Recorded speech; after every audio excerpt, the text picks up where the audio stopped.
melsva žibutė, pražydusią ievą, kiekvienam šlaite suvytuvio giesmė, melsva žibutė, pražydusią ievą, kiekvienam šlaite. Irgi kunigas. Kunigas, taip.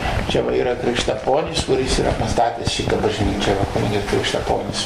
Čia yra pastatyta 1913 pabaigta, tai kitais metais bus 100 metų, kaip šitą bažnyčią pastatyta.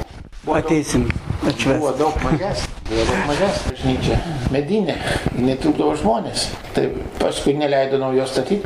Leido tą apmūrį, tai apmūrį daug didesnę padarė, paskui tą išardė ir išnešė. Irgi daug pamokslų, sakės visokių. Čia dirbęs kaiminiai Cikinių parapijų, jisai čia vat, jau yra toks garsus pamokslininkas.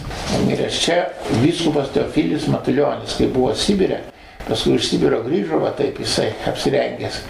Tai jį taip ir nupiešė tokį vaigį. Vilniaus vyskupas buvęs Reinys irgi kankinys, miręs Vladimiro kalėjime. Tai va šitie yra. Vyskupas Stepanovičius, ane? Stepanovičius. Šitas.